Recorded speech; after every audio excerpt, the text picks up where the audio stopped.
L'Afrique connaît actuellement un essor fulgurant dans le domaine des fintech. Dans le cadre de ces vidéos, j'interviewe un très bon ami à moi, Romain, qui est un pro dans le domaine, qui travaille en région parisienne pour une des plus grosses boîtes dans ce domaine et qui a aussi une très forte expertise et beaucoup de contacts en Afrique par rapport à ça. Si les fintech est un domaine qui t'intéresse, si tu veux savoir un peu quel va être l'avenir de l'Afrique et surtout être conscient des secteurs qui vont être extrêmement développés, extrêmement lucratifs dans les années à venir dans le domaine de la technologie en Afrique, alors sur cet épisode, c'est parti. Salut Romain. Salut Red. Ça va? Salut. Je vous rassure, c'est pas de l'alcool. Ça, c'était hier. That's a coffee talk. Ouais, là, c'est un coffee talk. On va y aller un peu plus tranquille ce matin. J'ai voulu faire cette interview, Romain, parce que chaque fois que je vais en France, j'ai un rituel. J'ai un groupe de 2 amis que je vois systématiquement quand je vais en France. Tu le sais, je vis au Canada, mais j'étais en France avant. Puis, j'ai gardé les real homies ici. Donc, chaque fois que je passe. Et Romain, tu en fais partie. Donc, on a un peu une crew. Romain, ami, l'ami. Shout out to l'ami qui n'est pas là aujourd'hui. Et chaque fois que je te rencontre et qu'on parle, je vois la passion qu'il y a en toi par rapport au domaine des fintech, surtout par rapport à ce qui se passe en Afrique. Et je me suis dit, ce n'est pas possible, surtout que mon audience est quand même beaucoup basée soit de l'immigration issue de la France ou de l'Afrique qui vit au Canada ou des gens qui vivent directement en Afrique. Je me suis dit que c'est vraiment intéressant que tu puisses partager un peu ta perspective, ta passion sur l'avenir de la fintech, où s'en va la fintech et sur toutes les opportunités qu'il va y en avoir en Afrique. Mais d'abord, avant de commencer, est-ce que tu pourrais te présenter, Romain, à nos auditeurs? Ok, bah merci. Ça fait toujours plaisir de t'avoir à la maison, hein, tu sais. T'es ici chez toi, donc il n'y a pas de problème. Moi, c'est ça. Moi, j'ai 35 ans. Ça fait à peu près 12 ans que je travaille. D'abord, je travaille beaucoup plus dans tout ce qui est marketing, acquisition, publicité. Toujours pour vendre de la technologie. Et aujourd'hui, j'ai basculé il y a quasiment 3 ans dans la technologie orientée pour les services financiers, ce qu'on appelle communément la fintech. On travaille pour une très grosse entreprise américaine qui ne peut rien parler d'elle. Très grosse.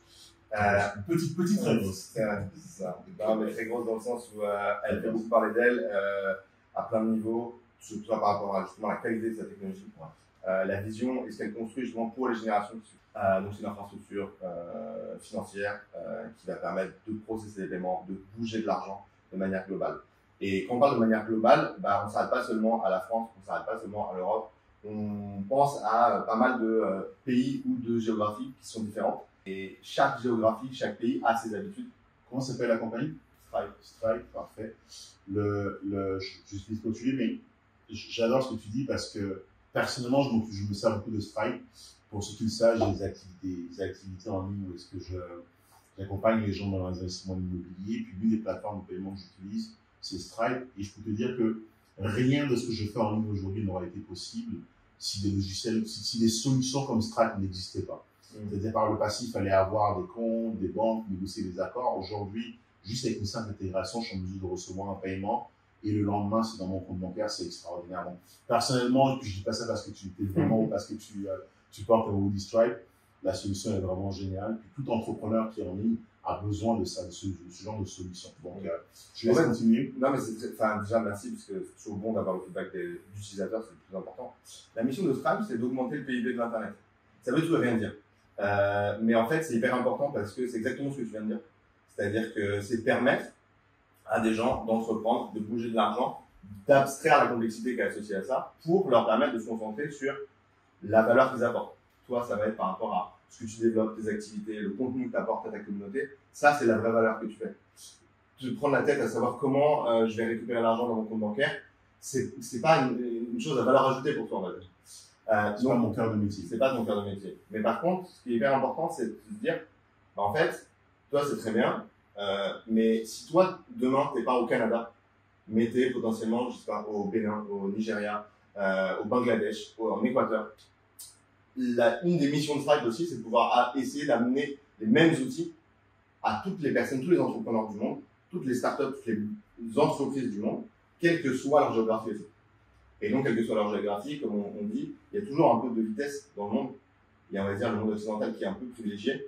Et il y a aussi énormément de potentiel qui se passe dans plein de territoires, et notamment l'Afrique, puisque c'est un peu le thème de la journée. On va y arriver, puis ce que j'aimerais que tu me décrives un peu, c'est, déjà pour rappel, guys, je pense, comment est-ce que tu sais comment est-ce qu'on s'est rencontrés? Je pense qu'on s'était rencontrés Tiens, je t'ai rencontré grâce à la personne qui est derrière toi en photo. Grâce à C'était Annie, ma femme. qui est ta femme. Puis derrière, je pense qu'on a pas mal accroché, on a fait pas mal de soirées ensemble. Puis ce que je trouve intéressant à chaque fois dans le parcours de Romain, c'est de voir comment est-ce que, à chaque fois que tu es passé d'entreprise en entreprise, mais tu as gardé vraiment ce focus que tu avais sur la techno. Et sur les dernières années, j'ai vu comment tu as explosé dans ton parcours professionnel, entre différentes positions que tu as occupées, le genre de deal que tu closes. Et ce que j'ai trouvé vraiment intéressant, c'est la passion avec laquelle tu parles de la fintech. Hier, on était, petite anecdote, on était dans le RER, dans le train, qui emmenait ici. Ce que tu devais savoir, c'est que chaque fois que je viens à Paris, il y a moins une nuit que je vais dormir chez Romain, puis l'agenda, il est simple. C'est bonne bouffe, bonne conversation et bonne boisson. Bon, boisson, je ne me fais pas S parce qu'en général, c'est du old fashion all night, all day. Mais ce que je trouvais intéressant, c'est que dans le train, tu parlais avec tellement de passion que même les gens autour de nous t'écoutaient. Et c'est pour ça que je me suis dit, c'est pas possible que ce gars-là, avec tout ce qu'il a comme connaissance, tout ce qu'il a comme expertise, qu'on ne le partage pas. Et c'est ce que je veux vraiment couvrir aujourd'hui. Déjà, te remercier pour l'accueil, te remercier pour cette amitié que je privilégie personnellement. Je suis vraiment grateful. Puis, ce que je te dirais, c'est, entrons un peu dans le vif du sujet. Parle-moi déjà, c'est quoi la fintech? On va commencer un peu à essayer d'éduquer un peu notre audience aussi sur c'est quoi la fintech? Alors, c'est une bonne question. C'est un terme qui est beaucoup utilisé un peu à tort et à travers. Mais si on décompose, c'est très simple. D'un côté, il y a fin pour financial services.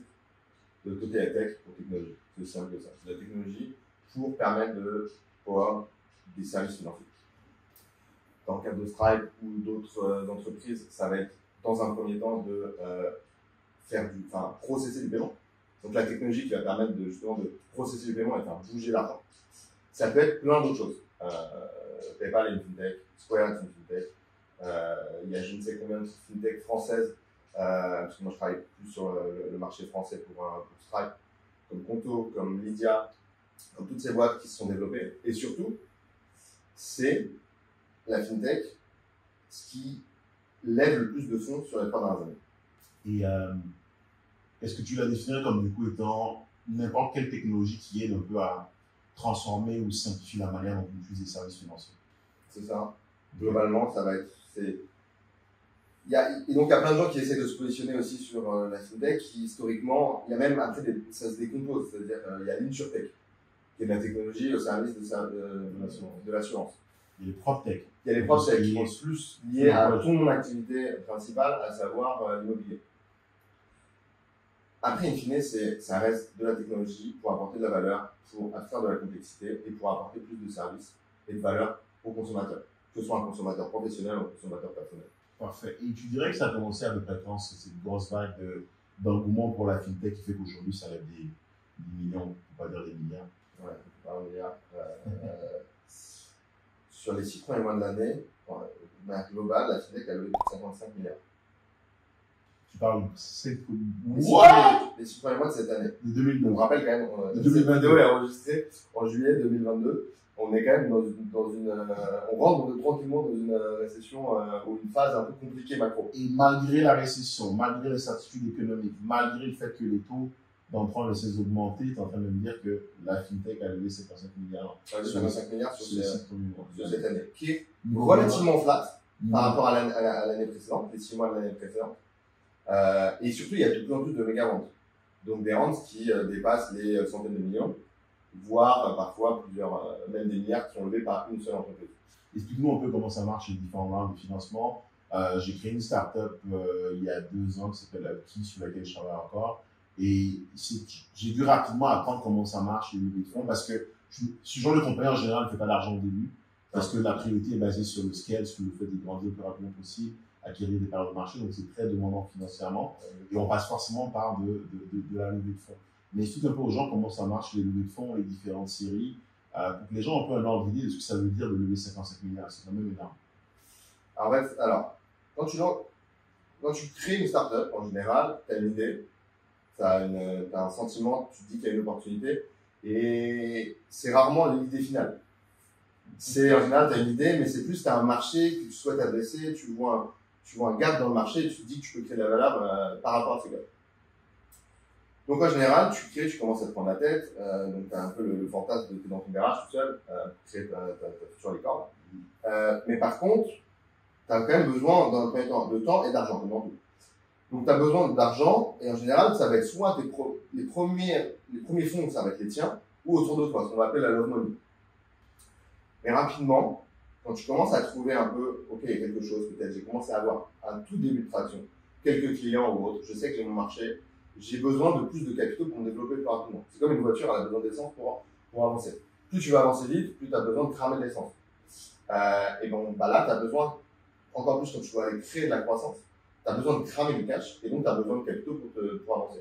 Et donc, tu vas faire en général ce qu'on appelle un seed round, qui va être le premier tour où des investisseurs vont arriver, tu vas donner une partie de ton entreprise contre ces capitaux pour le développer. Et donc, tu commences à avoir des gens qui vont te dire aussi, t'aider dans ta stratégie, dans ton développement, etc. Et après, arrivent les autres séries qui suivent.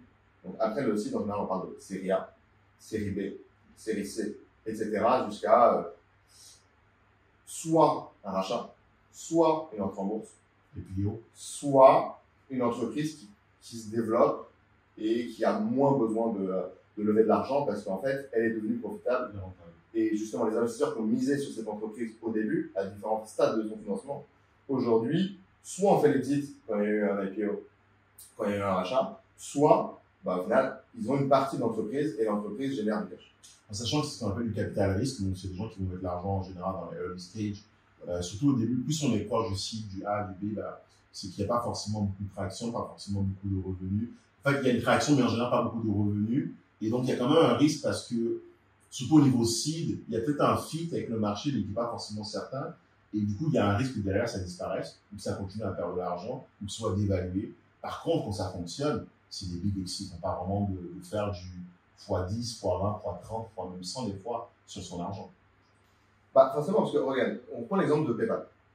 Bon, PayPal, depuis octobre, a perdu 60% de sa valeur, comme plein de boîtes dans la tech, et notamment dans la fintech, des boîtes qui sont publiques.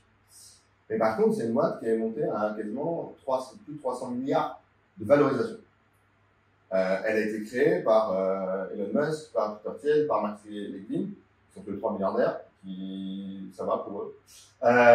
Et en fait, ils ont créé ça en 99. 23 ans après, ça a créé 300 milliards de valeur. Par contre, au fur et à mesure du temps, ça a été financé justement à ce moment-là.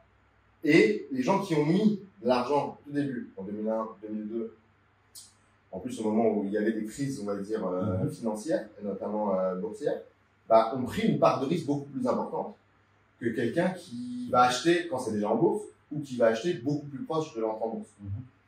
Donc forcément, le risque est rémunérateur. 100%. Donc ça, c'est un écosystème du coup, où est-ce qu'il y a beaucoup d'argent, parce qu'il y a beaucoup d'argent à faire à l'intérieur, qui se développe énormément un peu partout dans le monde. Vraiment et on parle beaucoup de services financiers. Donc moi, la première chose qui me vient en tête quand je pense aux services financiers, c'est j'ai un client qui veut payer un de mes services, je lui envoie un lien, il met sa carte de crédit, il paye avec, c'est réglé. En Afrique, on a quand même et c'est ce qu'on a, une carte de crédit, c'est ce qu'on appellerait du post-pay. Donc, tu payes et tu rembourses derrière après. Alors qu'en Afrique, on est beaucoup plus sur du pre-pay. Il y a, je prends le Bénin par exemple, où je suis originaire, on n'a pas vraiment de carte de crédit, on en a très peu.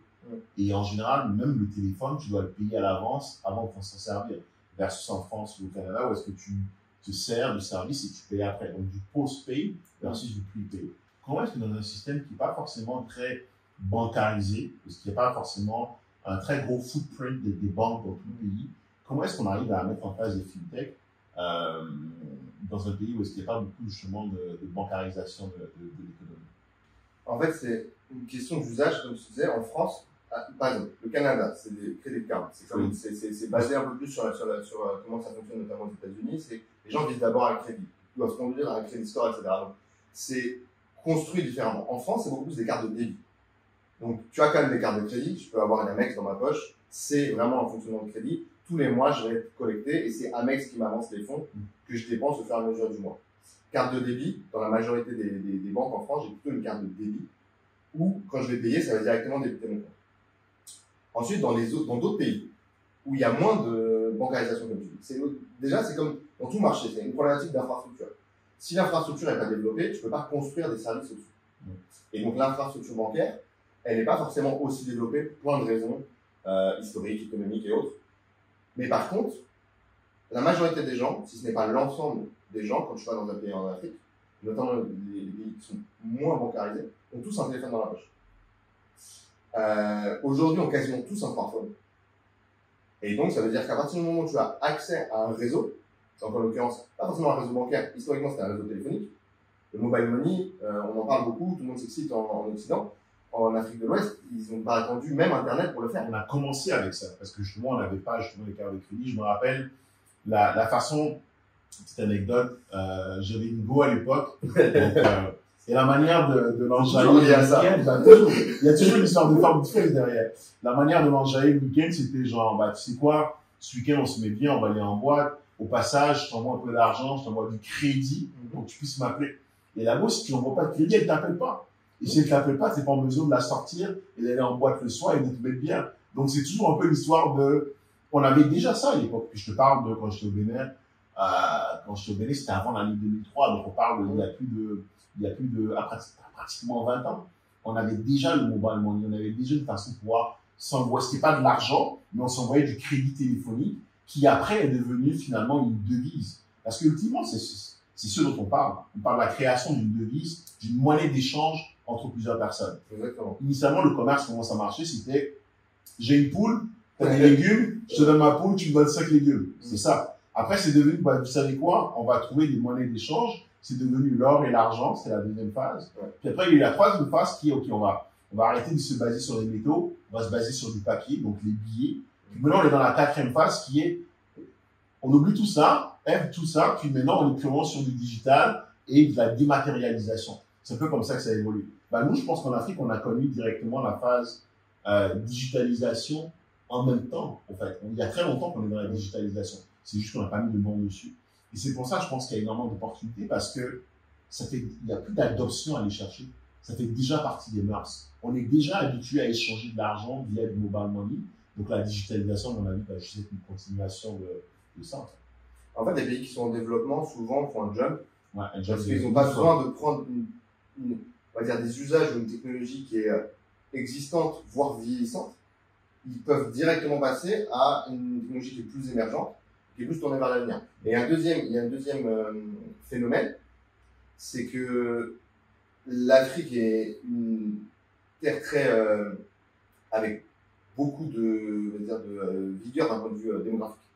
Ce qui veut dire que ce sont des pays avec des populations qui sont relativement jeunes, voire très jeunes, et donc forcément, qui nativement sont digitalisés.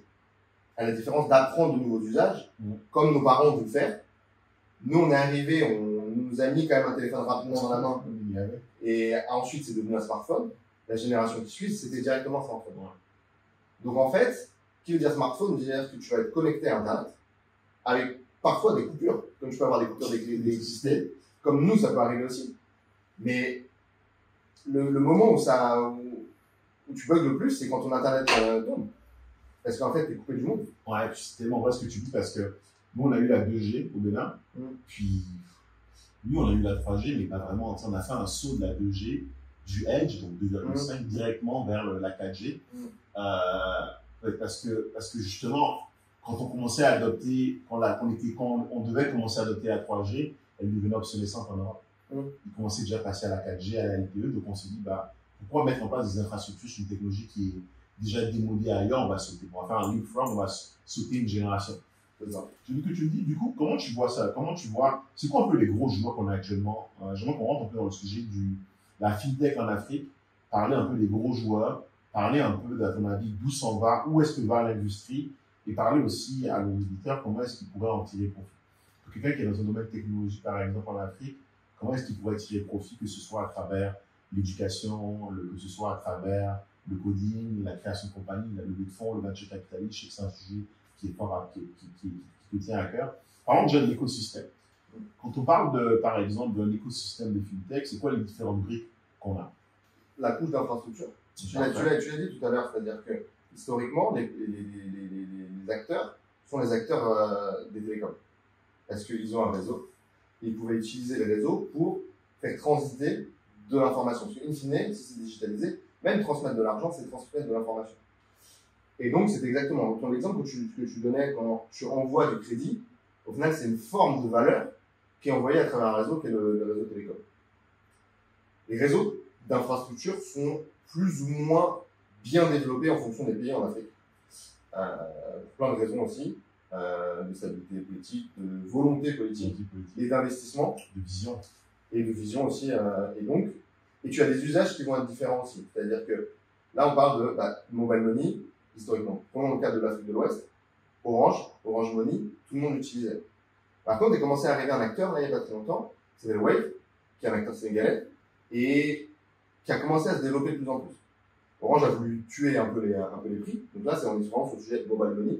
On est sur le sujet de fintech, en fait. Et il y a beaucoup de gens, et j'ai vu un phénomène qui était hyper intéressant, où plein de gens, même si c'était un peu plus cher, en tout cas dans la volonté, je ne sais pas si dans les faits ça s'est vraiment fait, mais ont voulu rester avec Wave. Pourquoi? Parce que c'était un challenger. C'était un challenger qui mettait une position quasiment oligopolistique, pas sûr du mot, mais tu vois l'idée, en place et secouait le cocotier, en fait. Et en fait, non mais c'est hyper important, parce qu'en fait le but de la technologie c'est juste ça. Disturb. Regarde l'exemple d'Uber. Bon, Uber n'est pas encore profitable, mais aujourd'hui, quand je dois prendre un taxi, j'ai l'impression que c'est une défaite.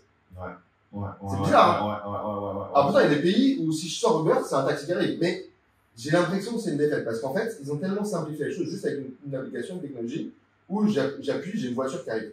Écoute, je vais te raconter une histoire, une petite anecdote par rapport à ça. Moi, un jour, je vais aller chercher chez un client qui était à Dorval, donc ça fait près à 30 minutes, mais c'est à l'extérieur de la ville. Et je suis arrivé à une ligne de taxi, puis à côté de chez moi, j'habitais sur la rue Bercy à l'époque, à côté du métro Frontenac, et il y avait des taxis qui étaient garés là. Et il pleuvait. Ouais. Super, assez, j'étais toujours propre. Là, je suis mon rôle beaucoup plus chill parce que je suis un peu sorti du système, mais alors, j'étais vraiment drop tops, suit, three piece. J'avais mes petites belles chaussures. Mes souliers, c'était des Weston. Tu sais, j'étais propre, là, j'étais bon. J'arrive à la ligne taxi, je demande au premier taxi, est-ce que je peux aller? Il me dit, ah non, c'est trop loin pour lui. Je dis, what do you mean, c'est trop loin pour toi? T'es un fucking taxi, c'est ton travail. Je n'ai pas insisté, je suis passé au deuxième, il me dit, ah non, je prends pas les cartes de crédit. Je me suis dit, mais deux, comment tu veux que je paye? C'est pareil, j'ai lâché 30. Je ne me prenais pas les 30 € en poche. Moi, je suis toujours en mode digital. J'ai mon téléphone et une carte de crédit d'Atier. Je parle au troisième, c'est ce qu'il me dit. Ah non, c'est pas dans sa direction. Je dis, mais, what do you mean, c'est pas dans ta direction? T'es un taxi. Qu'est-ce que tu veux dire? Le quatrième, ah non, j'allais chercher ma fille. Finalement, j'ai pris le cinquième et je me suis dit, plus jamais je ne prendrai un taxi si à moins que je n'y sois contraint. Quand Uber est arrivé, c'était un gros disturb. Et les taxis comme on souffle parce que leur licence, ça perd énormément de valeur. Mais je me suis dit, quelque part, c'est bien fait pour eux. Parce que c'est des gens qui se sont assis dans un confort et qui n'ont jamais pris le temps de moderniser leur industrie parce qu'ils avaient un monopole plus ou moins organisé par le gouvernement. Et surtout, la qualité du service était mauvaise. Je me rappelle, je sortais de boîte de nuit, c'était quand on traînait encore sur les grands boulevards à Paris. Je sortais de boîte de nuit à 2h du matin, on n'avait pas réussi à lever ou à pêcher une meuble, donc on était un peu en mode zonage. Puis là, j'habitais en banlieue, tu montes un taxi, ah non, je vais pas là-bas. Sans compter tous les taxis qui s'arrêtaient pas, parce que je suis blague, je peux entrer dans ce détail-là. Mais ça, quand Uber est arrivé, tu te rends compte que, il y a un taxi qui vient, tu sais où est-ce qu'il est arrivé, où est-ce qu'il est, tu sais combien tu vas payer, et tu n'as même pas à sortir ta carte. C'est ce qu'on appelle un vrai disturb. Et je pense que l'Afrique est prête à ça. Elle est prête à ça pour deux raisons, parce que le marché adressable est énorme, parce qu'on a une population qui est très jeune. Je disais une statistique qui disait que d'ici 30 ans, entre 25 et 50% de la population jeune du monde serait en Afrique, parce que bien sûr, dans tous les pays occidentaux, il y a un vieillissement de la population, alors que nous, en Afrique, on n'arrête pas de produire des gamins.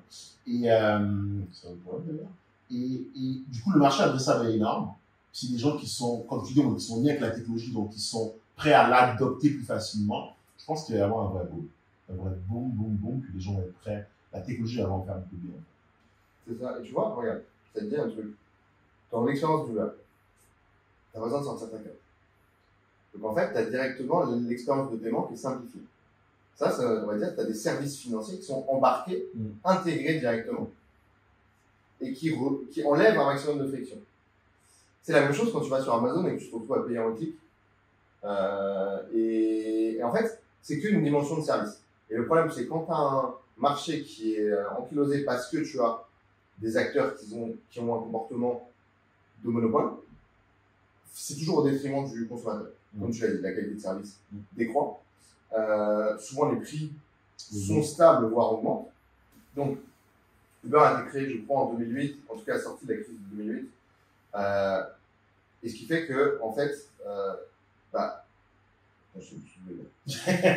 tu dis qu'en passation de monopole, le marché ankylosé, puis... Oui, c'est devenu un mot. C'est-à-dire que c'était il y a 12-13 ans. Et le mot est apparu, ubériser un marché. C'est fou, déjà, c'est assez dingue. C'est assez rare des entreprises, des services ou autres qui transforment et deviennent un mot courant. Tu vois, on parlait de Lydia un peu plus tôt. Lydia, c'est devenu un mot en France. Je te fais un Lydia. Ouais, je te fais un Venmo. Pareil en Amérique du Nord, je te fais un Venmo. Tu vois, et ça, c'est hyper fort. En tant que boîte, c'est dingue. Tu arrives à créer ça, c'est dingue. Tu sais que tu as un levier important sur les gens. Tu te rappelles, à l'époque, au journal de TF1, on disait pas, il parlait pas de Facebook ou de Google, on parlait des médias sociaux parce que les journaux ne voulaient pas faire de la publicité gratuite à une ou deux compagnies qui à l'époque étaient grosses, mais pas aussi grosses qu'aujourd'hui. Mais aujourd'hui, on dit, va googler. Ouais. Tu vois ce que je veux dire? Ouais. Tu sais, on dit pas va chercher, on dit va googler, c'est devenu un mot. Et demande à Google. Puis aujourd'hui, pareil à la télé, ils parlent de Google, ils parlent pas de médias. Avant, on disait les médias sociaux. Ils mettent que des tweets. Ouais. On a des gens, comme dit Watson dans son son, on a des gens qui disent des tweets d'autres personnes à la télé. Ça n'a pas de sens. Allez directement sur Twitter. Tu vois ce que je veux dire? C'est bon, ça, c'est bon. Ouais, donc du coup, je pense qu'il y a. Donc, tu disais qu'il y avait l'infrastructure. C'est quoi les autres couches? Il y a l'infrastructure, et après, au-dessus de l'infrastructure, tu développes des services. Et donc, tu développes des services pour bouger de l'argent, tu développes des services financiers, quand on parle du monde de la fintech ou autre. Et après, les gros acteurs globaux, on vient d'en parler, sont les GAFA, ou ce qui en découle. Et c'est eux qui, en fait, c'est eux qui maintenant embarquent des services financiers. Tu as un iPhone dans la poche, tu as Apple Pay. Tu as un Android dans la poche, tu as Google Pay. Tu as Amazon Pay qui existe. C'est un autre wallet. Wallet qui veut dire mon portefeuille. Et donc, c'est juste que derrière, de la même façon que tu fluidifies l'expérience comme avec Uber, c'est que tu as une carte derrière. Ton Apple Pay, ton Google Pay ou autre. Par contre, tu arrives, tu as juste à poser ton téléphone ou en un clic, tu fais ton achat. Et en fait, si tu penses, le commerce digital, c'est 3 gros piliers. Tu fais venir les gens sur mon site. Pour les convertir, c'est l'expérience d'achat. Donc, central, c'est le paiement. Et après, je livre mon produit. Si c'est un produit digital, je l'ai livré immédiatement, j'ai pas à m'embêter avec la logistique ou quoi que ce soit. Si c'est un produit physique, là, j'ai une problématique de logistique à gérer. En fait, c'est ces 3 gros piliers. Hein. L'e-commerce, c'est que ça. Pourquoi Amazon, ils ont tué le game? C'est parce que, déjà, en logistique, c'est les meilleurs du monde. Et donc, les services qui sont associés, notamment des services financiers, tu fluidifies. C'est facile. Tout est facile. C'est tellement facile parce que, récemment, j'étais un gros fan de moto. Une petite anecdote, et j'ai toujours retardé l'achat de ma première moto. Je l'ai faite l'année dernière. Puis ça dégoûte ta femme. Ma femme a fait un très bon lobbying, on va dire ça comme ça. Ma femme dit la même chose. Elle dit, je vais le dire à ta mère. Exactement la même chose. Puis, la solution que j'ai trouvée, c'est que j'ai dit à ma mère en premier, comme ça, c'est réglé. Et quand tu achètes une moto, tu rencontres un monde, tu vas faire l'entretien, tu vas changer des pièces, puis je suis en train de pimper ma ride comme c'est pas permis, avec du carbone un peu partout. Puis à un moment, je vais faire l'entretien de la chaîne et de l'huile, puis je me suis dit, je vais acheter un outil pour entretenir la chaîne sur Internet. Je commençais à aller sur Internet, j'ai acheté faire la recherche, puis j'ai trouvé des sites, mais je me suis dit, mais tu sais quoi, j'ai juste le faire sur Amazon. Amazon qui initialement n'est pas fait pour commander des body parts, des morceaux d'un véhicule. Mais c'est que j'ai déjà ma carte de crédit qui est sur Amazon. Je sais qu'ils vont me livrer dans les temps. Je sais que je peux payer en un seul clic. J'ai pas envie de re-rentrer ma carte dans un autre site, même si eux sont spécialisés dans les motos. Et c'est là où est-ce qu'Amazon est vraiment fort. C'est qu'ils ont tellement simplifié la transaction, ils ont tellement enlevé la friction dans le processus que c'est devenu simple pour moi de tout faire chez eux, alors que c'est même pas leur cœur de métier, initialement. Et je pense que c'est ça, c'est le côté convenience. Et je pense qu'il y a tellement de use cases en Afrique dans lesquels on peut les implémenter. Je remettais au Bénin, puis je sais qu'une fois arrivé au Bénin, bah, je vais devoir me déplacer. Bah, oui, j'ai une voiture, mais Uber n'existe pas au Bénin aujourd'hui. Je vais vouloir, par exemple, faire des transactions en ligne. Bah, quand c'est en Afrique, c'est un peu plus compliqué. Je vais vouloir avoir un téléphone pour pouvoir communiquer. Bah, je dois encore payer, en liquide. Je pense qu'il y a tellement de secteurs dans lesquels on pourrait créer du disturb, amener de l'innovation, surtout que la population est là et elle est prête à l'accueillir. Alors, comme plus particulièrement sur le secteur de la fintech ou du service financier, tu as un autre gros pendant avec beaucoup d'innovation qui se fait sur ce sujet, c'est que, comme tu dis, toi, tu es d'origine béninoise, mais tu vis au Canada. Donc forcément, mécaniquement, il y a des besoins par rapport à la diaspora et le pays. Envoyer de l'argent, envoyer de l'argent au pays, c'est compliqué. Western, c'est scandaleux. C'est scandaleux. Les frais c'est scandaleux. Mais par contre, pourquoi ils sont dominants? C'est que tu peux aller chercher, quand on envoie de l'argent, la personne ensuite qui est au pays, elle peut aller n'importe où. Ils ont un maillage territorial qui est très très fort. Mais tu as trois complexités. C'est un, envoyer de l'argent. Comment j'envoie de l'argent d'une zone à une autre? Deux, comment je convertis? T'envoies des dollars canadiens d'un côté. De l'autre côté, c'est quoi le franc CFA? Le franc CFA. Tu dois récupérer en franc CFA. Donc, problématique de cross-border et problématique de conversion. Par contre, toi, tu as un téléphone, de l'autre côté, la personne qui te veut envoyer a un téléphone. Il y a de grandes chances que de deux côtés, sur un smartphone, entre les deux, tu as Internet. Normalement, tu as de l'infrastructure pour envoyer l'argent. C'est juste comment tu règles ce problème-là. Bah, in fine, quand tu vas bouger de l'argent, tu dois quand même faire appel à des réseaux bancaires ou autres.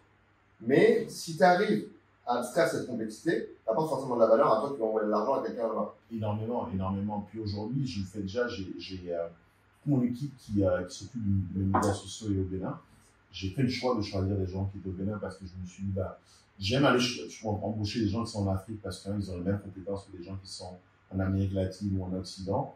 Ça me revient aussi moins cher, mais surtout pour eux, c'est un vrai complément de revenus. Donc, toute mon équipe, la plupart de mon équipe est au Bénin. Et chaque fois que je vais les payer, c'est compliqué. Avant, j'utilisais Warremate, après, j'ai commencé à utiliser TransferWise, puis ça a commencé à bloquer. J'ai trouvé des solutions via du mobile money. Mais c'est un vrai besoin d'être en mesure de pouvoir payer les gens cross-border de façon simplifiée. J'ai des factures à payer tous les mois, ça ne me tente pas d'aller marcher. Ma femme a fait un virement récemment à son frère parce qu'il avait avancé les dépenses sur l'appartement qu'on rénove actuellement à Paris. Bah, il lui a envoyé de l'argent via MoneyGram. Ça a balancé 2 fois. Il a dû aller sur place. Il est allé sur place, il n'a pas réussi à récupérer. Personne ne veut avoir ce genre de prime. Et t'imagines si on est en mesure de mettre en place des vrais services. Parce qu'aujourd'hui, je trouve qu'il y a encore un joueur qui est trop important dans la chaîne de valeur, qui sont les banques. Et je pense que si on arrive vraiment à faire du peer-to-peer, ou en tout cas à vraiment simplifier, enlever la friction qui est liée à la banque, parce qu'aujourd'hui, je dois encore entrer un IBAN, je dois encore entrer un SWIFT, je dois encore entrer un code BIC. Tout ça, c'est long, c'est complexe. Alors que tous les jours, je texte quelqu'un. Pourquoi je ne pourrais pas le texter et puis boum, l'argent arriverait derrière? Tu vois ce que je veux dire? Comme je le faisais en envoyant du crédit à ma go à l'époque quand on veut sortir le week-end. Mais tu étais chez ma femme, c'était dans le même pays, avec le même réseau. Ouais. Si tu commences à être dans différents pays, tu as besoin d'avoir un réseau qui est global, par définition. En fait, après, ça peut permettre de faire le lien avec une autre partie de l'innovation et là où les use cases n'ont rien à voir avec l'Occident. C'est tout ce qui touche à la crypto-monnaie.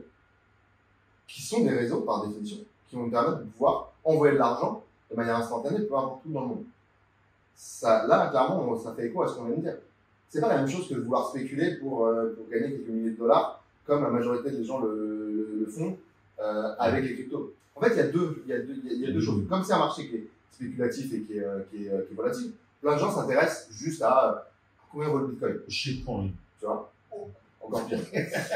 Mais par contre, quand quelqu'un est dans un pays où, comme le Liban, qui a vécu par exemple une inflation à 211% l'année dernière, bah, je pense que c'est pas mal hein, de pouvoir récupérer du Bitcoin plutôt que... Ou de l'Ethereum, je préfère avoir de l'Ethereum que des devises libanaises. Donc en fait, il y a quelqu'un qui vit au Zimbabwe qui est obligé de payer avec des... Ça n'a plus de sens. Ils ont des billets. Non, les mecs qui payent sa baguette de pain avec un sac de dollars. Ils ont des billets de trillions, ça n'a plus de sens. Donc, en fait, les use cases sont complètement différents. C'est pour ça que moi, il y a une crypto et un écosystème que j'aime beaucoup, c'est tout ce qui touche à XLM, qui est justement fait pour envoyer à très bas coût de l'argent dans des pays qui sont très peu bancarisés. Donc forcément, il y a un écho dans ce qu'on va appeler le emerging world, et donc forcément un écho particulier à un pays comme l'Afrique. C'est pas pour rien qu'un pays comme le Nigeria, qui est un des pays les plus développés africains, et tu as 50% de la population qui own des cryptos. Fuck no! Wow! Bah, forcément, parce qu'en fait, c'est eux. Enfin, déjà, hein, comment dire, les use cases sont complètement différents. C'est pas la même chose. C'est pas quelqu'un qui se dit j'ai une stratégie financière, je veux diversifier un petit peu, je vais mettre 5% de mes actifs en crypto. Non, c'est vraiment c'est pour se hedger contre l'inflation, c'est pour simplifier les transactions, c'est pour avoir aussi accès à de la devise tout simplement. J'ai une amie qui a de l'argent un peu en Afrique, elle veut ramener, puis c'est compliqué parce que derrière, tu dois justifier. Et au Maroc, tu dois justifier chaque dollar que tu sors du pays. Tu vois, puis elle n'est pas dans des activités illégales, c'est juste qu'elle a un peu d'argent sur place parce qu'elle a vendu un appartement, puis sortir l'argent, elle veut le garder en euros parce qu'elle fait plus confiance à l'euro qu'au dirham, mais sortir du pays, c'est compliqué. Petite anecdote. J'ai de l'argent à la Société Générale aujourd'hui. Je suis allé dans une agence quelque part parce que j'étais en chemin avec ma moto, je me suis arrêté. La réponse de la dame a été de me dire non, vous ne pouvez pas virer l'argent, non, je ne peux pas non plus vous faire un retrait parce que je ne suis pas votre agence. Guys, on est en 2022 et tu es en train de me dire que parce que je ne suis pas allé à mon agence qui est à la Défense et que je suis allé à une agence qui est ailleurs, je ne peux pas accéder à mon argent. Oui, faites-le en ligne. Oui, mais c'est bien bon, mais pour le faire en ligne, il faut que je reçoive un texto. Mais comme je n'ai pas le numéro français, je ne reçois pas le texto pour mettre à jour mon compte, donc je n'ai pas accès à mon argent. Tu vois toute la complexité qui vient avec avoir accès à son argent. On ne parle pas de l'argent de la banque, on parle de mon argent. Et c'est pour ça que moi, je crois beaucoup à la dématérialisation. Et puis, idéalement, il faudrait, tout comme on a sorti les taxis de l'équation avec Uber, je pense qu'on devrait trouver une façon de sortir les banques de l'équation. C'est pas normal qu'il y ait des entités qui soient toutes puissantes et qui aient le contrôle sur notre argent. Ça, je suis d'accord. Et c'est un des angles de la crypto aussi. C'est de se dire comment je peux minimiser, voire abstraire complètement le rôle de la banque. Internet, d'autres problématiques aussi, de régulation, parce que il s'est passé plein de choses là sur les quelques dernières semaines, voire derniers mois, qui font que les gens perdent de l'argent. Mais en fait, ça fait partie de l'évolution d'un écosystème. Mais ils ont perdu de l'argent pareil en bourse aussi. C'est ce que je veux dire. Pourtant, on ne crie pas au Bien sûr. Je pense qu'effectivement, les cryptos mériteraient d'être régulés. Mais ultimement, je pense qu'on a besoin. Moi, le jour est-ce qu'il y a une technologie qui me permet vraiment de sortir mon argent, notamment dans l'immobilier où j'ai quand même beaucoup de sous investis, sortir mon argent du domaine bancaire, je pense que moi, j'ai d'autres cultures. Revenons sur l'écosystème. Donc, on a parlé d'infrastructures, de services financiers qui sont bâtis par-dessus. C'est quoi un peu les fintechs qui ont vraiment le vent en poupe actuellement en Afrique? Il y en a plusieurs. En fait, il y a une fintech, bon, forcément, j'ai une affection particulière pour eux, qui s'est développée, qui a été incubée à Way Combinator. Donc, Way Combinator, c'est un incubateur qui est en Californie, très connu, qui a été créé et qui est dirigé par un mec qui s'appelle Paul Graham, qui a incubé notamment Stripe, Airbnb, pas mal d'acteurs et de gros succès dans la tech. Et en fait, donc, qui est un tampon qui valide aussi pas mal les choses. Donc, c'était une fintech nigériane, et qui a été incubée à Y Combinator, qui était la première de cette logique-là, et qui a voulu créer, et le marketing comme ça en disant on veut créer le Stripe pour Africa. Donc, forcément, adapté à leur marché, d'abord le Nigeria, et ensuite les autres pays. Et 50% aujourd'hui des transactions qui ont lieu en ligne sont opérées par Pestac au Nigeria. Puis on va juste préciser aux gens c'est quoi en fait Stripe. Stripe, ça va être, je vais simplifier la partie transactionnelle. Donc toi, tu mets ta carte de crédit, tu payes d'une certaine manière, puis moi derrière, je m'occupe de faire tout ce qui a à faire avec les banques. Et ça, c'est important en Afrique. Parce qu'aujourd'hui, il y a plusieurs façons de payer, mais notamment, on n'a pas beaucoup de cartes de crédit, donc ça va être du M-Pesa, du Mobile Money en front-end. Puis derrière, il y a toutes les négociations à avoir avec les banques, avec l'infrastructure, avec la conversion, le taux de change, la fraude. Et donc, c'est ce que Stripe fait, ça simplifie la transaction. Ce que tu me dis là, c'est que la compagnie en question a fait la même chose en Afrique. C'est ça, adapté à un marché qui était un des plus gros marchés pour la fintech et même pour d'un point de vue économique, à savoir le Nigeria. Et ils ont développé forcément des solutions qui étaient adaptées à leur marché. Versus Stripe, d'abord, c'est développé aux États-Unis, donc adapté au marché américain, puis ensuite c'est étendu un peu partout dans le monde. Et pour la petite histoire, Paystack a été racheté par donc, Stripe a mené la série A, ce dont on parlait tout à l'heure, c'est-à-dire le premier round d'investissement de Paystack, et in fine a racheté Paystack. Donc Paystack opère toujours de manière indépendante aujourd'hui, se développe de plus en plus en Afrique, mais par contre est Stripe Company. Et en fait, moi, pourquoi je disais que j'ai une affection particulière, parce que je connais pas mal de gens aussi chez eux. Donc, mais c'est le côté mission. C'est quoi leur mission? La mission, c'est de pouvoir favoriser le commerce électronique pour les entreprises africaines. Donc, in fine, aligné avec la vision de Stripe, de développer le PIB de l'Internet, et donc d'apporter des outils qui vont permettre aux gens de développer de la valeur et de prospérer en ligne. Et par la brique financière, donc c'est-à-dire comment je bouge l'argent, mais après derrière, tu as pas mal de problématiques. Et en fonction de ton business, tu vas avoir des complexités différentes à gérer. C'est-à-dire si ton business, on en parlait hier quand on était dans le train, mais si ton business a un modèle récurrent, tu as une autre couche de complexité. Comment je gère cette récurrence? Comment je l'automatise? Si je suis une marketplace, par exemple, donc j'ai des vendeurs tiers, comment je les onboard sur ma plateforme, comment je gère les fonds pour eux, comment je pousse les fonds et je leur redonne le fruit de leur rente, tout en prenant ma commission en tant que marketplace. Il y a d'autres complexités qui rentrent. Comment je sécurise la transaction pour m'assurer qu'il n'y ait pas de fraude, par exemple. Exactement. C'est un vrai problème parce qu'autant ici, quand tu payes, il y a une traçabilité avec l'identité de la personne qui paye, de par le fait qu'une carte de crédit demande d'avoir un compte, demande d'avoir des ID, de s'identifier avant de créer un compte. Quand tu es sur une carte SIM, quand tu es sur du mobile money, tu peux l'acheter n'importe où sans présenter ta carte d'identité. Donc il y a un peu une moins bonne traçabilité et donc potentiellement des problèmes de fraude qui, je pense, font aussi partie des différents stacks qui sont couverts par ces solutions.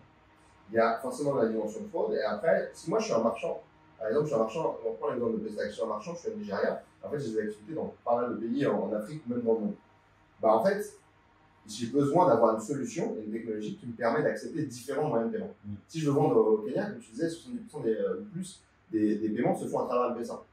Si j'ai pas une technologie qui me permet d'accepter M-Pesa, c'est comme si je me coupais 70% du marché. On va le faire du marché. Donc, il faut qu'il y ait une brique qui permette d'intégrer ce genre de solution de paiement. Et c'est pour ça que je trouve ça intelligent parce que quand on pense au paiement en France ou au Canada, carte de crédit, carte de débit, Interac, donc c'est l'équivalent du Venmo, non pas Venmo, de Lydia finalement, c'est assez straightforward, il n'y en a pas 20 000. Par contre, en Afrique, chaque pays, si tu n'intègres pas M-Pesa, tu viens de perdre le Kenya, mais au Nigeria, ils ont leur façon de faire. Au Bénin, on a notre façon de faire. Au Togo, on a d'autres façons de faire. Donc, je trouve qu'il y a une vraie solution à apporter en simplifiant la couche, pas gateway, mais la couche, comment tu l'appellerais, la couche transactionnelle, en fait. Parce que... En fait, c'est l'acceptation. C'est-à-dire, en tant que marchand, c'est qu'est-ce que je peux accepter. Et donc, qui peut venir chez moi? C'est comme si, imagine, tu as une boutique physique et les gens viennent chez toi. Et si tu n'acceptes, c'est comme si tu n'acceptais, imagine, c'est pas des, ça peut être des moyens de paiement, ça va être des monnaies. Imaginons, on fait l'analogie avec des monnaies. Moi, je n'accepte que le franc CFA. Quelqu'un qui arrive avec des euros, quelqu'un qui arrive avec des dollars, quelqu'un qui arrive avec des naira, en fait, je dis, désolé, je peux pas faire de business avec vous. C'est tellement bon ce que tu dis parce que, en gros, tu es sur les Champs-Élysées, parce que tu as un flux constant de toutes les nationalités et tu dis, non, moi, je ne prends que des euros, alors que tu pourrais prendre des dollars, tu pourrais prendre, ou pire, tu dis, je prends que des billets de 10 euros.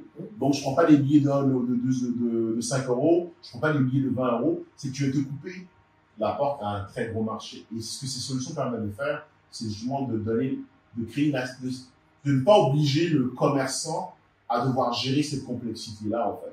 Et ça, c'est vraiment bon. C'est vraiment bon. Du coup, tu vois un écosystème qui va se développer, je suppose, en Afrique. Qui est déjà en train de se développer fortement. Et en fait, comme tout écosystème, au début de la conversation, on parlait de financement. Un écosystème, tu as des champions qui tirent l'écosystème. Qui sont ceux, Paystack, en fait, pourquoi c'est important? C'est que c'est une boîte qui a fait un exit. In fine, si tu crées une start-up, tu apportes de la valeur, tu crées une entreprise, mais il faut que les investisseurs puissent avoir des exits. Parce que pourquoi ils mettraient son argent chez toi? plutôt que de le mettre sur le marché, plutôt que de le mettre autre part. C'est que forcément, il y a une dimension risque et il peut en retirer plus de valeur à l'arrivée. Et pour retirer de la valeur, il faut des événements de liquidité. Les événements de liquidité sont des exits, soit des rachats, soit, pourquoi pas, des entrées en bourse, et voire d'autres rondes de financement qui font ça. Et donc, tout l'écosystème, il a besoin d'avoir une chaîne de financement. La chaîne de financement, elle est en train de se structurer de manière assez importante.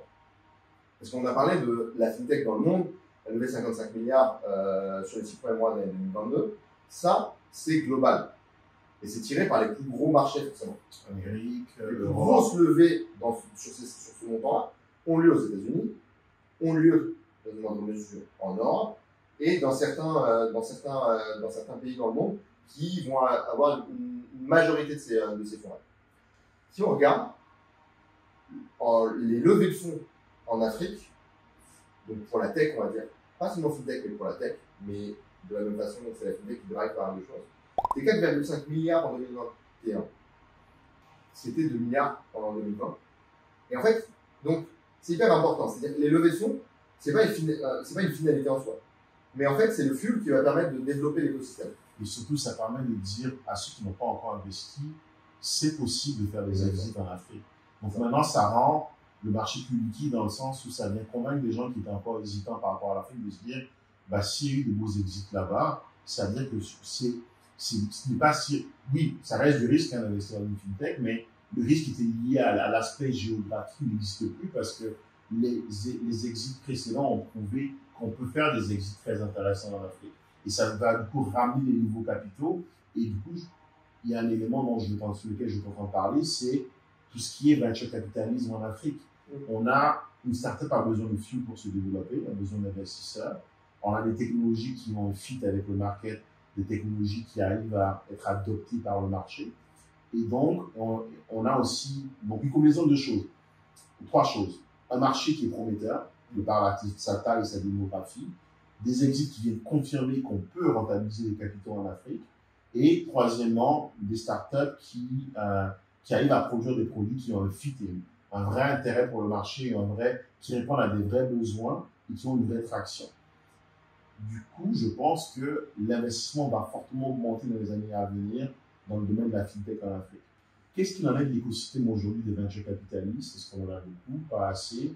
Et quelles sont les opportunités que tu vois dans ce secteur-là dans les années qui viennent? Tu as des acteurs locaux et tu as des acteurs globaux, comme dans tout marché. Les acteurs locaux, moi j'ai la chance de travailler avec un fonds qui au final était un fonds qui s'est lancé en 2020, un fonds qui s'appelle HOAQ.club, je vous invite à aller voir.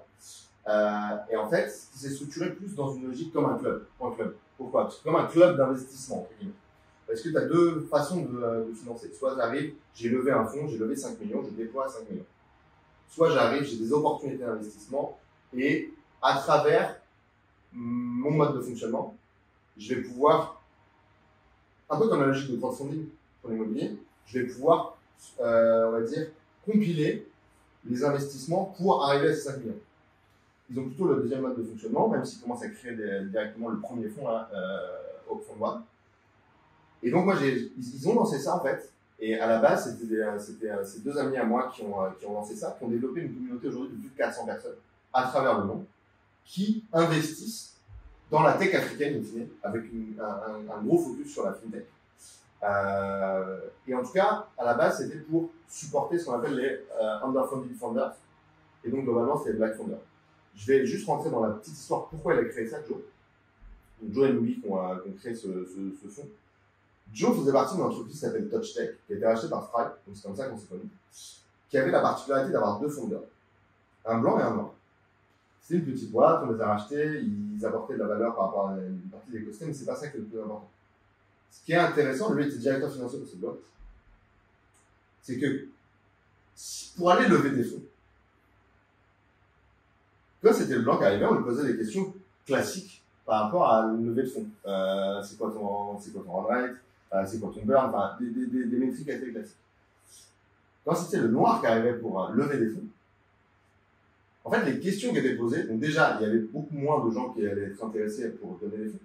Et deuxièmement, ça devenait vraiment scandaleux parce que les questions qui étaient posées étaient presque des questions où en fait, juste vérifier si la personne sait réfléchir, quoi.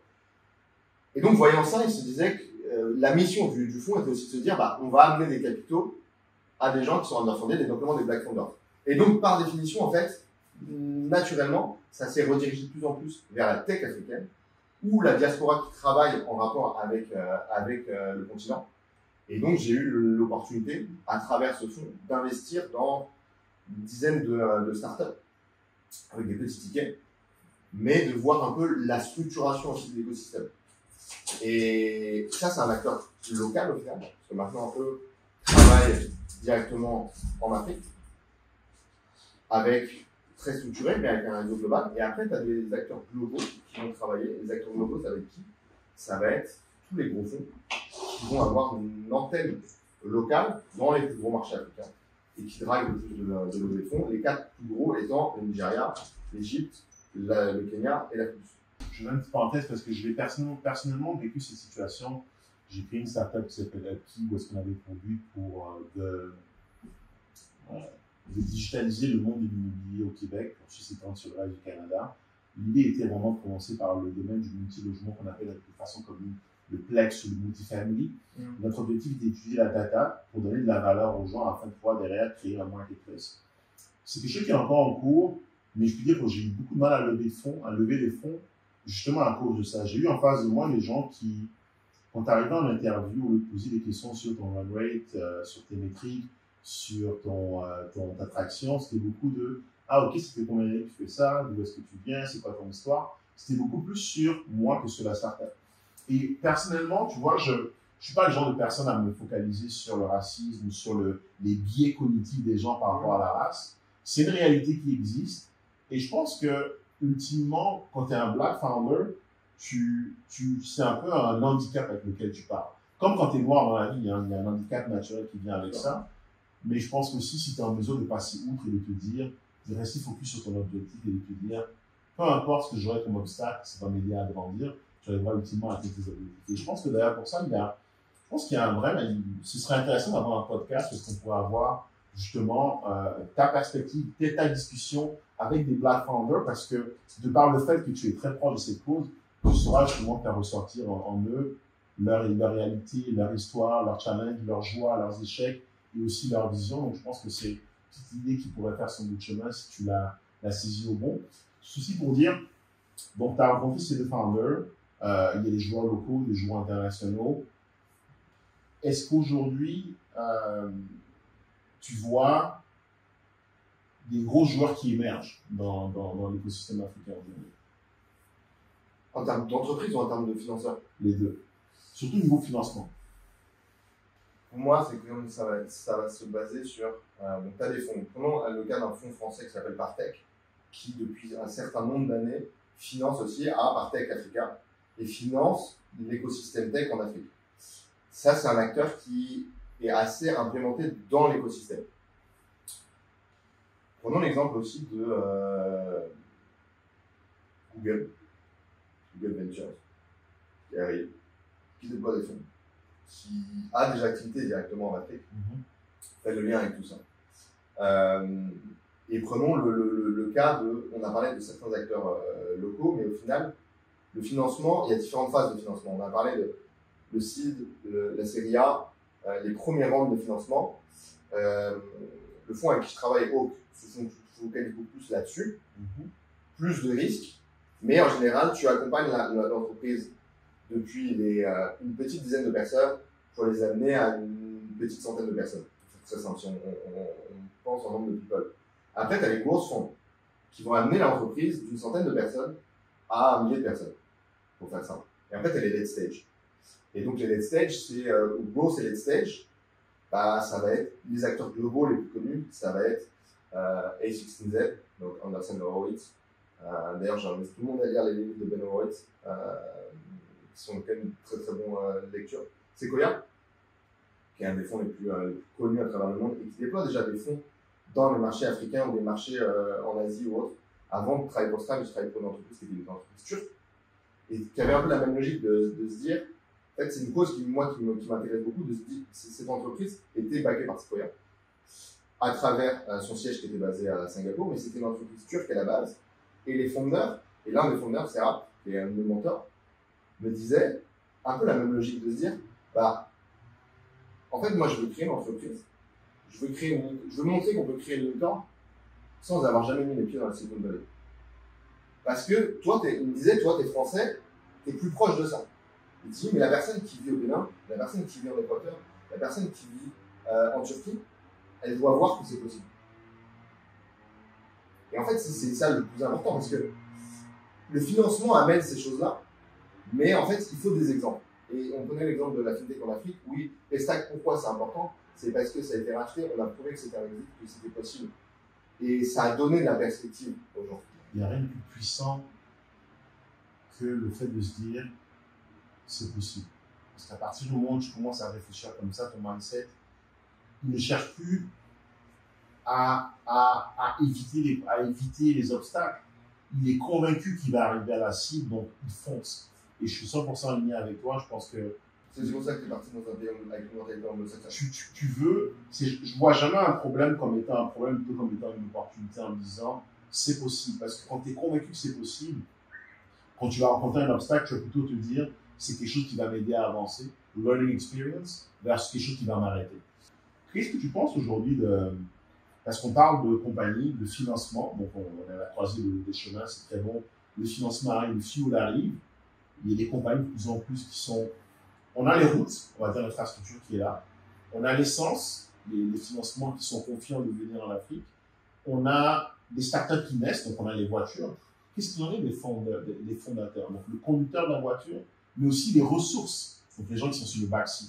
Parlons un peu des founders. Est-ce que tu penses qu'aujourd'hui en Afrique, qu'est-ce qu'on pourrait faire pour les aider? Donc il y a le côté où est-ce qu'on leur dit c'est possible, regardez, ça existe. Qu'est-ce qu'on pourrait faire d'autre pour les aider à grandir et à arriver à atteindre leurs objectifs? Si tu avais un founder en face de toi, qu'est-ce que tu lui donnerais comme conseil pour l'aider à un founder africain qui est dans un petit pays, qui n'a peut-être pas forcément les moyens aujourd'hui, qui a une superbe idée, qui répond à un vrai use case? Qu'est-ce que tu lui dirais ou qu'est-ce que tu ferais pour lui? Bonne question. L'avantage d'aujourd'hui, comment dire, comme on parle d'un réseau global sur Internet, je peux penser global from day one. Tu vas exécuter localement, et après c'est un peu comme des circonstances, tu vas te concentrer sur tout le marché. Quand même, c'est un petit marché. Imagine quelqu'un qui démarre en Nigeria, quelqu'un qui démarre en Namibie, c'est pas la même chose. Mais tu peux quand même créer de la valeur, quelle que soit la taille de ton marché. Ensuite, tu vas étendre. Tu vas étendre d'abord sur potentiellement des pays qui sont limitrophes, ou des pays peut-être de ton continent, parce que c'est là où tu as ton premier réseau ou autre, ou à travers la diaspora, si on parle de l'Afrique, tout dépend. Est-ce que tu cibles le B2C, est-ce que tu cibles le B2B, quel type de service tu vas apporter, et derrière, en fait, tu peux attaquer tous les marchés du monde. Tu peux attaquer tous les marchés du monde parce que le coût d'attaquer un marché comme les US, ça n'a rien à voir avec le coût d'attaquer un marché comme la Namibie, par exemple. Mais par contre, si tu as la bonne tech, qui apporte la bonne valeur, qui règle un problème, que les gens ont localement, globalement, ou dans des marchés comme le marché de Bourg et le marché des States, bah, tu peux aller aux États-Unis aussi. C'est juste, il faut que tu aies un plan et que tu puisses l'exécuter pour aller de plus en plus loin. Et après, tu feras rien tout seul. Donc, comme tu fais rien tout seul, il faut que tu parlais de gens dans le backseat, il faut que tu aies des ressources qui vont te permettre de construire, de déployer, de marketer, de vendre ta tech dans les différents marchés que tu cibles. Et c'est aussi de se dire, bah voilà, comment tu peux l'aider? Tu l'aides aussi en lui amenant des gens. On parlait d'écosystème. L'écosystème, il y a le financement. L'intérêt, c'est qu'il y a de la porosité aussi qui se fait, on va dire, entre des gens qui travaillent en venture capital, des fondeurs, en termes de network, en termes de gens qui sont potentiellement des anciens fondeurs qui se retrouvent à financer, pas que, ou des anciens gens qui travaillent en VC, donc en venture capital, qui se retrouvent à créer des boîtes. Des gens de l'écosystème qui investissent en tant que business angel et qui vont pouvoir donner de leur expérience, de leur retour d'expérience, de pouvoir donner aussi des clés, de pouvoir faire des intros. Et en fait, c'est tout ça, en fait. Donc, Tu veux structurer en termes d'écosystème. de faire beaucoup de réseautage, de croire que c'est possible, et surtout au fait de se dire que c'est plus facile en Afrique qu'ailleurs parce que c'est des marchés qui sont encore pas aussi matures que les marchés nord-américains, par exemple. C'est très bon ce que tu dis, tu es en train de dire au fait à tous les founders qui regardent ce podcast, de se dire c'est faisable, c'est possible, et by the way, c'est même plus facile que vous le pensez. On sait que c'est pas facile de créer une compagnie, il y a des difficultés, mais c'est plus facile que si vous faisiez en Amérique du Nord parce que c'est des marchés qui sont moins matures. Est-ce que le coût pour craquer le marché n'est pas le même? Le coût pour craquer le marché n'est pas le même. Parce qu'un ingénieur en Silicon Valley, ça coûte 400K à l'année. Avec 400K, tu vas en payer combien en Afrique? Et finalement, c'est les mêmes gens qui vont lever de l'argent pareil. En fait, et surtout, c'est-à-dire que est-ce que l'ingénieur dans la Silicon Valley est vraiment meilleur que ton ingénieur à Lagos? Ben, surtout qu'il ne connaît pas forcément autant l'écosystème que l'ingénieur à Lagos. Donc, non seulement l'ingénieur à Lagos n'est pas moins bon que l'ingénieur à Silicon Valley, mais en plus, l'ingénieur à Lagos connaît mieux les spécificités locales. Donc, il sera plus performant quand il va coder que l'ingénieur qui est en Silicon Valley. Donc, tu es doublement gagnant en fait. C'est ça. Tu as accès à une main-d'œuvre, donc on parlait des batteries tout à l'heure. Le driver, tu lui dis fonce, vas-y, appuie sur la pédale, parce que ça va être beaucoup plus facile de passer le péage en Afrique que de passer en Amérique du Nord, parce que le coût du péage en Afrique est moins élevé. Mais en plus, tu lui dis, au passage, les gens qui sont sur ton backseat, tu vas en trouver beaucoup plus facilement en Afrique, ils vont te coûter beaucoup moins cher, et en plus, ils vont être beaucoup plus compétents par rapport à ta problématique locale. En gros, ce que tu es en train de me dire, c'est je devrais aller créer une start-up en Afrique. C'est sûr. Regarde, Jack Dorsey, qui est le fondateur de Twitter et de Square. Le Covid a changé un peu ses plans, mais son plan, donc en 2020, il le disait, c'est de passer 6 mois de l'année en Afrique. Wow. C'est fondateur de Twitter et de Square. C'est-à-dire que c'est quand même un mec qui est, donc Square que je lui bloque, il est basé dans la Silicon Valley depuis un certain temps, depuis plus de 15 ans. Et il se dit, je veux aller là-bas. Et en plus, il voulait aller là-bas et commencer à créer de plus en plus de choses là-bas avec Jay-Z, parce que c'est devenu pote de Jay-Z, il a racheté Tidal juste pour connaître Jay-Z. Mais au final, il a eu raison, parce que maintenant Jay-Z c'est son pote, et en plus ils font des affaires ensemble. Mais en fait, tout se passe là-bas. Il y a beaucoup de gens qui disent, l'Afrique c'est l'avenir, etc. L'Afrique c'est même pas l'avenir, l'Afrique c'est le présent. Mais non, mais c'est vrai. C'est vrai, c'est juste que, par contre, oui, c'est fragmenté. C'est un écosystème qui est fragmenté. Parce que souvent, on parle de l'Afrique de parler d'un pays. Ouais. Si tu imagine, prenons l'exemple du e-commerce. Le e-commerce en France, c'est 116 milliards. Pour arriver à accumuler 116 milliards de valeur, tu es obligé d'être sur plusieurs pays. Je ne sais même pas, je n'ai pas le chiffre en tête. Mais le plus gros pays d'un point de vue e-commerce en Afrique, il est bien loin de ces 116 milliards. Mais par contre, il sera où dans 5 ans? Et en fait, c'est-à-dire que si tu développes aujourd'hui sur des marchés qui sont en croissance, là on parle d'un marché qui est l'e-commerce, mais en fait, c'est aussi. Regarde les taux de croissance en Afrique, regarde les taux de croissance, on parle de pays en Occident. Tu m'avais montré un schéma hier que je trouvais tellement parlant. La population de la Chine versus la jeunesse de la Chine versus la jeunesse du Nigeria en 2017 versus ce qui était projeté d'ici 2050. Puis on voyait le retournement, c'est-à-dire on voyait que la Chine est projetée comme ayant une très grosse population, était projetée en 2017, puis là on se rend compte qu'elle est en train de décliner, alors que le Nigeria c'est l'inverse. On projetait qu'elle serait peut-être moyenne, mais elle va être beaucoup plus grande, parce que justement on a encore cette vitalité démographique en Afrique qui vient de par justement le manque d'éducation, parce que c'est un trend hein, que tu vois dans tous les pays du monde. Plus le niveau d'éducation est élevé et moins il y a de la natalité.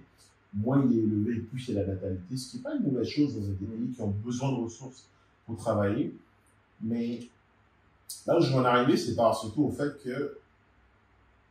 Attends, je vais essayer finir. Ce que tu avais dit. Tu parlais de. Moi, je parlais sur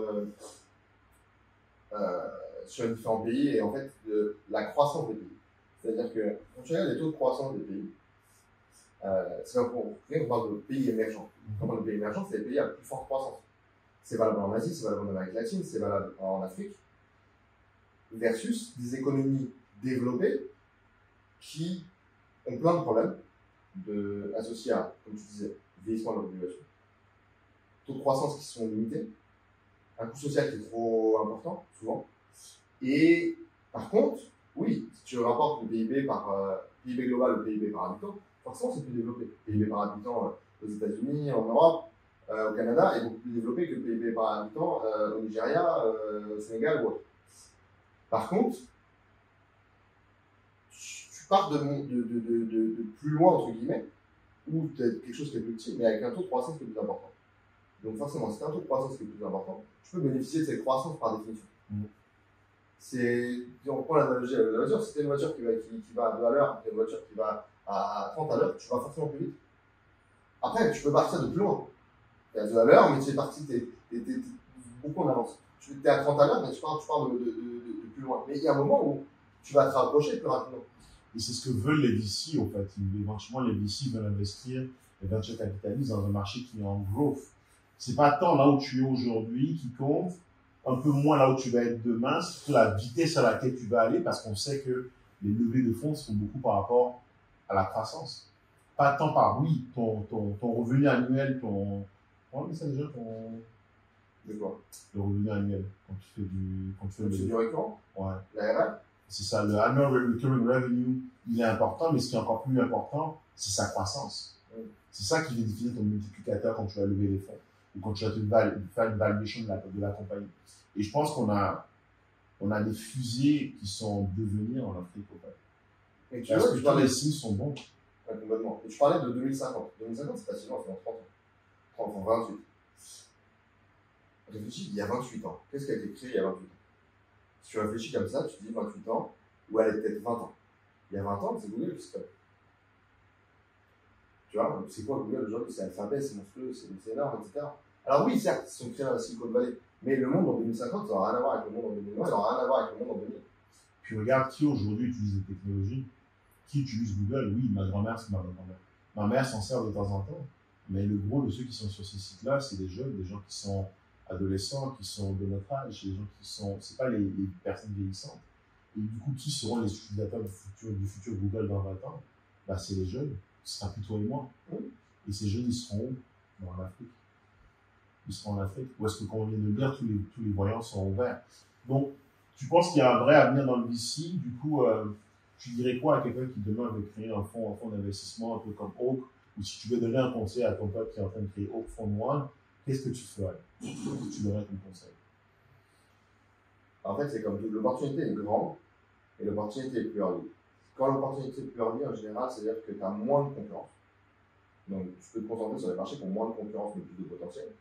Donc, forcément, on parlait des 4 gros marchés en Afrique qui drive la majorité des levées de fonds, la majorité de l'écosystème tech et autres. Mais il y a des marchés qui sont sur lesquels tu peux te concentrer, ou peut-être tu as moins de concurrence. On avait une interview avec un VC qui est dans la Silicon Valley, qui travaille beaucoup en Afrique à travers les événements que met en place Oak. Et je lui avais demandé justement, en dehors des 4 gros, c'est quoi le marché pour toi qui est le next big one ou qui est celui qui a le plus de potentiel? Il en avait certains en tête. Il n'avait pas forcément un avis arrêté, mais on peut penser à des hubs. On peut penser à ce qui se passe en Côte d'Ivoire. On peut penser à ce qui se passe dans d'autres pays qui sont en train de se suivre. On peut penser à ce qui se passe au Ghana. Qui sont peut-être des plus petits marchés, mais qui ont l'avantage d'être des marchés. Plus pour le Ghana que la Côte d'Ivoire. Très stable. Et c'est la base de tout.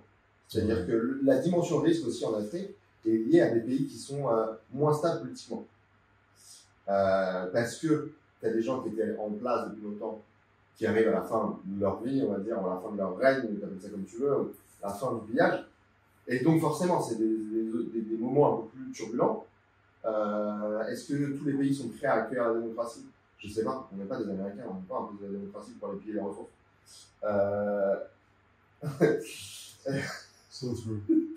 Mais je pense que tu as pour revenir à la question, je pense que ouais, tu as des endroits où tu peux te concentrer et où tu as une population qui est éduquée, où tu as tous les ingrédients pour développer un écosystème qui peut être aussi de se dire, bah, à travers un hub, à travers des incubateurs, à travers tout un écosystème que tu peux mettre en place, pas seulement par rapport au financement.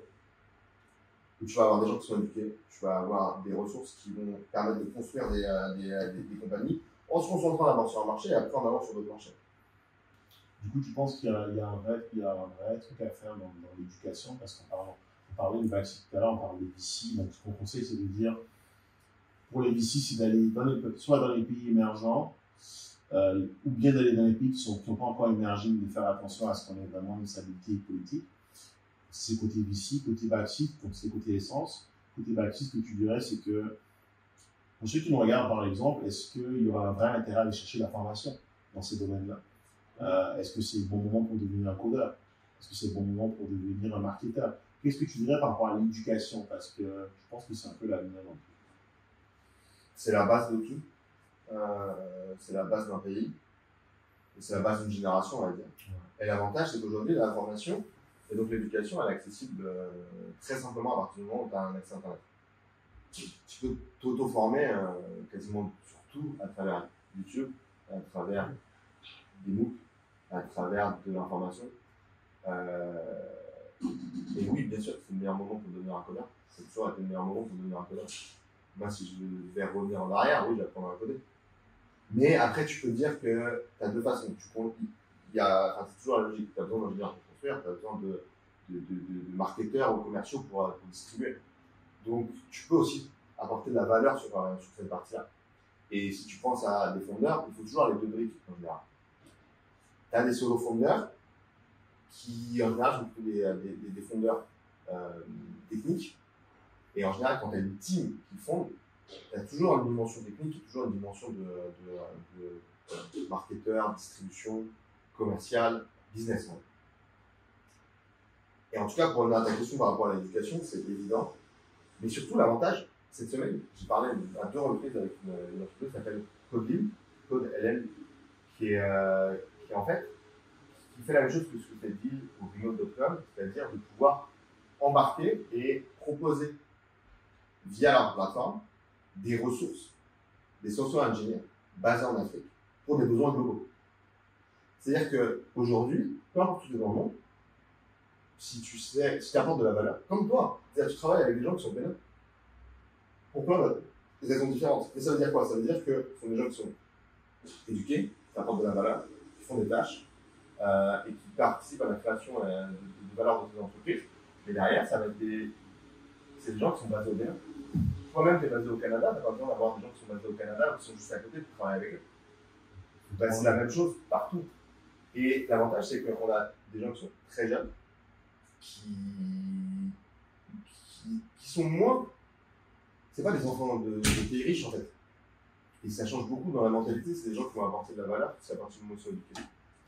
Donc on a vraiment en fait plus je t'écoute et plus je dis j'ai envie de prendre mon billet d'avion pour rentrer en Afrique. Tu vois, on a mais je l'ai déjà mon billet. Mais je devrais annuler mon billet retour en fait. On a un écosystème où est-ce que les capitaux. Très bien.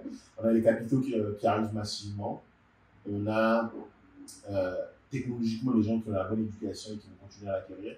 On a une population qui est jeune, qui a envie de travailler, qui du coup a un peu moins des contraintes, on va dire, d'un point de vue employé qu'on pourrait en avoir en Occident. C'est-à-dire, ils ont peut-être besoin d'avoir moins de congés, moins de RTT parce qu'ils ne sont pas encore rendus à ce niveau social.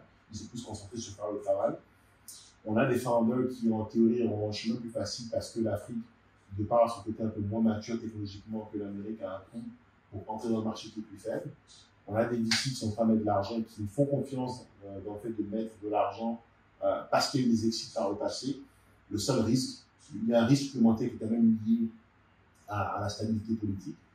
On est vraiment à une croisée de chemin, comme tu dis. L'Afrique, c'est pas l'avenir, c'est aujourd'hui. On a déjà en fait tous les ingrédients dont on a besoin pour monter des licornes en Afrique.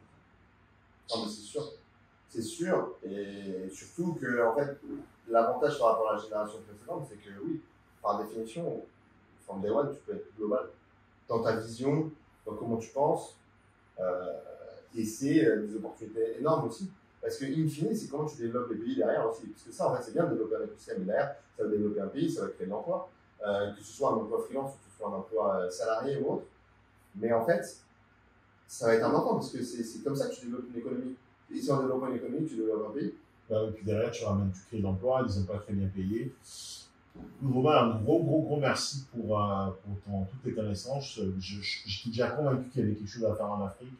Moi, je suis beaucoup dans l'immobilier, puis j'ai une vision par rapport à l'Afrique qui est vraiment de créer des villes modernes, des villes nouvelles, en faisant entrer les capitaux qui viennent de l'étranger, principalement de la diaspora. C'est un peu ça ma vision. Et clairement que si demain je suis amené à créer une ville, je ne pense pas à créer un bâtiment pour un incubateur, pour accueillir des gens, permettre à des jeunes de pouvoir travailler, développer des idées. Clairement, le fait de créer un fonds d'investissement pour l'Afrique est quelque chose qui commence beaucoup à tourner dans mon esprit. Si un jour tu crées un fonds d'investissement, fais-moi signe, on verra comment est-ce qu'on fait une levée de fonds à travers notre audience. Comment est-ce qu'on te retrouve? Comment est-ce qu'on peut te contacter? Qu'est-ce qu'on peut faire pour toi? Comment est-ce que nos auditeurs peuvent entrer en contact avec toi et qu'est-ce que tu peux t'apporter? Qu'est-ce que tu recherches? Tout le monde, c'est de les réseaux. Sur LinkedIn, Romain Gaucher. Vous me trouvez sur Twitter, Romain underscore Fintech. Romain underscore Fintech, ouais. C'est pas Romain Gaucher? Non, bah, je suis pas dans Fintech. Après, le reste, pour moi, c'est les deux réseaux principaux avec lesquels je travaille. Parce que Facebook m'a fatigué.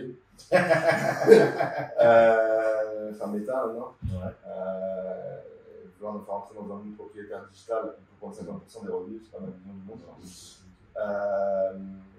Insta, c'est plus pour le fun. Donc, je le garde quand même plus sur le côté vraiment la famille. Qu'est-ce qu'on peut t'apporter? Qu'est-ce que tu recherches actuellement? Quelles sont les ressources dont tu as besoin à ce stade pour tes projets? En fait, moi, mes caractéristiques, voire mon talent, c'est j'aime bien parler aux gens. Donc, quand les gens sont des gens qui ont des idées, qui ont des projets, et encore plus des projets de montée de business, ou qui ont déjà des business existants, notamment en Afrique, moi, je vais pouvoir faire le lien aussi avec des gens qui vont me permettre potentiellement de les accompagner pour leur levée de fonds, de les accompagner. Je serais ravi de faire du mentoring aussi. Et si je peux apporter un minimum d'impact ou de connaissances, je suis ravi de le faire. Et surtout derrière, c'est aussi des opportunités de, s'il y a des gens qui ont des bonnes idées, qui ont déjà commencé à mettre en place mais qui ont besoin de capitaux, moi j'ai la chance de connaître certaines personnes qui peuvent les aider et accélérer leur croissance. Donc ça va plus être ça. N'hésitez pas à me contacter pour directement si vous avez des projets qui sont au stade d'idée ou même qui sont déjà mis en place. Idéalement qui sont déjà commencé à mettre en place, il faut votre product market fit pour pouvoir vous accompagner et vous mettre en relation avec des gens qui vont accélérer votre croissance. Je pense que tout le monde pourra s'en faire. Parfait. Écoutez, vous savez, on vous mettra ces coordonnées sur la vidéo. Quels sont tes prochains projets? Je parlais de faire un petit podcast. Ouais. Parle-nous-en. En fait, c'est le projet le plus important de ma vie là, qui arrive dans un mois quand même. T'as un peu plus d'expérience là-dessus, mais ouais, ça va changer un peu mon monde, je pense. Félicitations. Merci. Après, c'est beaucoup de projets sur. On l'a dit, on est assez aligné là-dessus. C'est comment je peux apporter de l'impact et comment je peux devenir en plus financièrement indépendant au passage. Donc forcément, ça va être des projets qui sont liés à l'investissement. L'investissement immobilier, quand j'ai des questions, c'est par toi que je me retourne en général. L'investissement financier. L'investissement financier, ça peut être à travers pas mal de choses. Donc, c'est des choses sur lesquelles je me forme de plus en plus. L'écosystème du Web3, ça va parler de crypto, mais c'est un peu plus large. Et le Web3, c'est des choses qui m'intéressent beaucoup. Je commence à avoir de plus en plus de gens qui m'en parlent aussi. Donc, c'est comment je peux aussi potentiellement apporter de la valeur aussi dans cet écosystème. Et après, le sujet du podcast, c'est que, en fait, on était posé hier, c'est ça, c'est pas mon idée, on a été posé, donc on était en train de boire un verre, tranquillement, on parlait, et il m'a dit, tu dois créer un podcast. Donc on va créer le podcast. Il avait un bon nom, je ne vais pas le partager parce que le nom de domaine n'est pas encore déposé. Ah, tu vas aller l'acheter ce soir. Ouais, je pense. Si tu l'achètes pas, je l'achèterai pour toi. Il y a une plateforme où est-ce que ça se fait rapidement. Mais vas-y. Mais c'est aussi simple que ça. Il m'a dit, tu m'as dit, en fait, c'est ça. C'est aussi simple que la discussion qu'on vient d'avoir. Tu t'assois, tu mets quelqu'un d'autre, c'est un founder. Il travaille pour l'Afrique. Donc c'est un African Founder. Donc au final, le podcast, le nom est tout trouvé, de African Founder. Et dédicace à toi. Donc il faudra que je te donne des royalties. Ça va être embêtant cette affaire. Mais on va travailler sur la monétisation. Pour l'instant, on lance le. Non, en gros, c'est donner une plateforme pour que des founders et des African Founders soient en capacité de partager leurs projets, partager leur vision. Et je serais ravi de mettre ça en place. et d'apprendre aussi de toi-même ton expertise sur ces sujets, on va dire, pour mettre la plateforme en place et leur permettre d'exposer leur projet. C'est aussi simple que ça. C'est quelque chose que tu aimes, c'est quelque chose qui te passionne, c'est quelque chose qui est aligné avec ta vision, c'est de la création de contenu, puis j'en parle pas beaucoup sur mes médias sociaux, mais je pense que ce qui m'a beaucoup aidé dans ma vie, c'est quand j'ai parti ma chaîne YouTube pour juste partager mes expériences et partager du contenu. Et ça m'a permis de toucher tellement de monde. Et je pense que tu vas être la personne parfaite pour poster le podcast The African Founder. Un, parce que tu es le père d'un Africain. Deux, parce que tu es le pote d'un Africain. Et trois, parce que tu es un Africain. Je ne t'en rends pas compte que tu l'es. Non, très honnêtement, je pense que c'est une passion pour toi. On aurait pu continuer cet épisode pendant encore 2 heures, mais on va arrêter là. Je pense exactement, je pense que tu es parfait dans le rôle. Puis, tu peux apporter tellement de choses en mettant les gens en contact, en donnant une plateforme aux gens pour pouvoir s'exprimer sur leur réalité, sur leurs difficultés, sur leur vision, et leur donner un média où est-ce qu'ils vont pouvoir aller chercher de la valeur, tout en apportant de la valeur. Donc, moi, je te dis chapeau à l'avance pour les 52 épisodes que tu vas produire dans les mois à venir. Je pars pour que ça devienne une existence, donc félicitations à toi. Romain, comme d'habitude. Merci, Oro. Ça fait plaisir. On se tient au courant. Puis, j'espère que vous avez apprécié ce format. On se dit à une prochaine vidéo. Si vous voulez rejoindre Romain, on vous remettra dans les commentaires ces informations. Le petit mot de la fin, je pense que l'Afrique, je vais t'emprunter ta phrase. L'Afrique, c'est quoi déjà ta phrase? Il y a beaucoup de gens qui disent que c'est l'avenir. Pour moi, l'Afrique, c'est le présent. Exactement. Il y a beaucoup de gens qui disent que l'Afrique, c'est l'avenir.